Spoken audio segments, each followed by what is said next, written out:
What if no one on earth could lie? Until one desperate man did, and everything changed. In an alternate reality, truth is absolute. People say exactly what they think, no matter how hurtful, awkward, or absurd. Lying simply doesn't exist. Mark Bellison, a chubby, down-on-his-luck screenwriter in his 40s, lives in this world. He writes historical scripts for lecture films, specifically about the 1300s, which, unfortunately, had nothing exciting going on. As a result, Mark's scripts are dull, and his career is dying. We meet Mark as he's nervously heading to pick up his date, Anna, a stunning woman way out of his league. She opens it, and in this brutally honest world, immediately tells Mark he's early, and she had just started masturbating. Mark awkwardly admits that now he's thinking about her private parts, then introduces himself. Anna responds with clinical honesty. She's frustrated, depressed, and pessimistic about their date. She lets him in, tells him to wait while she finishes getting ready, and possibly finishes what she started upstairs. Seated awkwardly on her sofa, Mark tries to connect. He's embarrassed about his cheap restaurant choice, admits he's in his 40s with no assets, and that his boss told him he's being fired this week. Anna comes down the stairs, smiles, then bluntly tells him she just masturbated. Mark responds, "That makes me horny, and I'm hoping tonight ends in sex." She doesn't hold back. She doesn't find him attractive. Still, they head out. At dinner, Anna rushes to grab her purse, and on the way out answers a call from her mother. She doesn't sugarcoat even for her mom.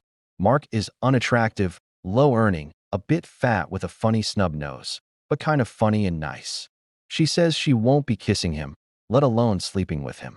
Dinner in the restaurant is dead air and 3 empty margaritas. When the waiter hands over the bill and asks if she'd call him for his number, she turns him down without blinking. Walking back to her building, Mark tries to leave graciously. He knows she's out of his league, that she only did this as a favor to a friend, and tells her he probably won't hear from her. She surprises him. She actually had a better time than she expected, but she won't know how she feels until she's sober. She might call. Mark leans in for a kiss. She gives him one, on the cheek. He thanks her. She waves goodbye. But life doesn't let up.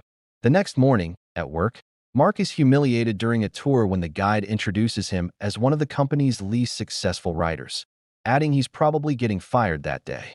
The receptionist, in her usual brutally honest tone, piles on more pity. Moments later, Mark's worst fear comes true.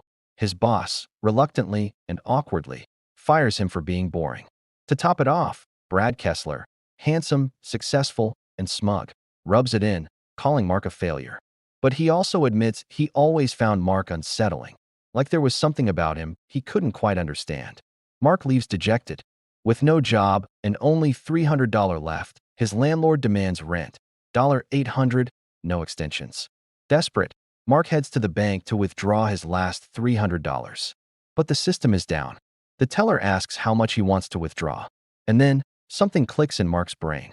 His face flushes. His eyes narrow. He says, $800. The system comes back online. The teller checks, sees only $300, and pauses. Then she apologizes for the system error and hands him the full $800. Mark walks out of the bank stunned, heart pounding. He just did something no one in the world had ever done. He lied. Then, he pays rent, telling the landlord he found the money on the street. That night, he tells his best friend Greg about what he calls saying something that wasn't. But Greg, who like everyone else has no concept of fiction or deceit, doesn't understand. Mark tries to test it by saying outrageous things. He's a black Eskimo pirate with one arm, who invented the bicycle and tames lions. Everyone just believes him. Frustrated and curious, Mark asks Greg and the bartender what they'd do if they could do anything.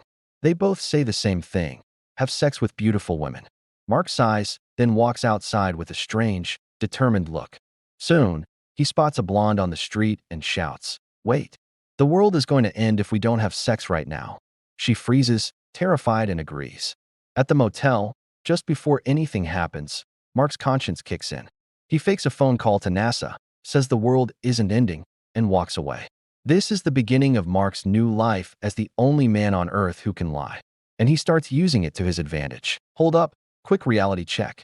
If you're still here, that means you're not brutally honest like everyone in this movie. So be a rebel. Lie to the algorithm.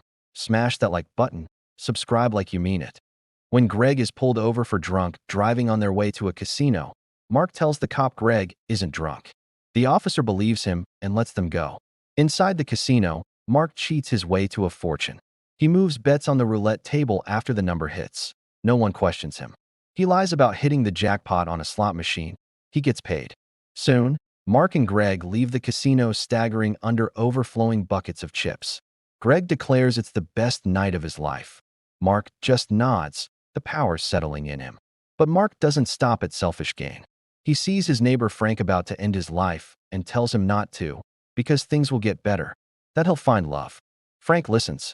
Mark discovers that lying can bring hope. He helps a homeless man get money from the bank. He tells a depressed woman on the street something that gives her strength to go to work. He reconciles a couple at a cafe. He comforts elderly people in a nursing home by whispering beautiful untruths about their futures. Mark's writing career explodes. At lecture films, a documentary airs whose narrator says, "No one writes better documentaries than Brad Kessler." That sparks Mark. He writes a sci-fi movie. Aliens invade the 14th century, erase everyone's memory, and pitches it. Everyone loves it, including Brad. Mark's film becomes a blockbuster. Mark becomes rich and famous beyond his wildest dreams. Despite it all, Anna still doesn't find him attractive, and during their next date, he learns his mother, Martha, is in hospital. He rushes to the hospital. Martha, scared of death and the idea of nothingness, cries in fear. Teary-eyed, Mark, still hesitant with his gift, chooses to lie. He tells her she's wrong, that afterlife is real, full of mansions, love, freedom from pain. She dies accepting this lie with a hopeful tear. News spreads. Nurses heard him. Soon the story explodes. People come to Mark for spiritual answers. Overnight, he becomes a kind of prophet. People from all over gather outside his home, desperate to know what happens after death.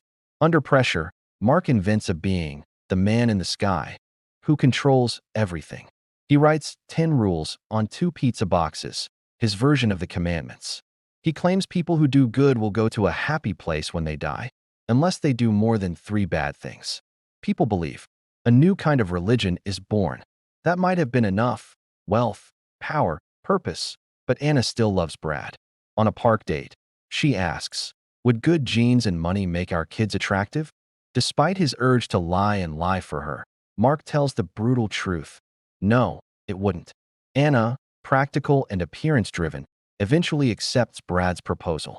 Brad's control over her diet and lifestyle makes Anna uncomfortable, but she still marries him because good genes and financial security matter most. Later, Anna visits Mark to deliver her wedding invitation. She's marrying Brad. Mark, with long unkempt hair and beard like a biblical figure, begs her not to. She tells him she has to. She wants a family. She'll grow old, and her window is closing. Mark says she'll never be ugly, not to him. Anna tears up, confused by her feelings. That day, she sees a chubby boy eating ice cream in the park. Bullies call him names. Anna comforts him, calling him just Brian, not short, fat Brian. She sees a glimpse of what her and Mark's child might be. Flawed, yes, but full of joy and kindness. On the day of the wedding, Greg convinces Mark to go. At the altar, Mark objects. But Anna tells him only the man in the sky could stop it. Brad and Anna beg him to ask. Mark refuses. He won't lie anymore. He tells Anna the truth. He invented it all. The man in the sky. The afterlife. The commandments. Everything. Anna doesn't understand. But slowly, she realizes what Mark has done. For her, for the world. She chooses him. In the final scene, Mark and Anna are happily married with a son. A chubby, snub-nosed little boy who may have inherited his father's unique gift. When Anna asks him if he likes her cooking, he says yes, even though he clearly doesn't. Mark smiles and teases him. Finish your food, kiddo. You love it. In a world where no one could lie, one man changed everything by learning when to tell the truth.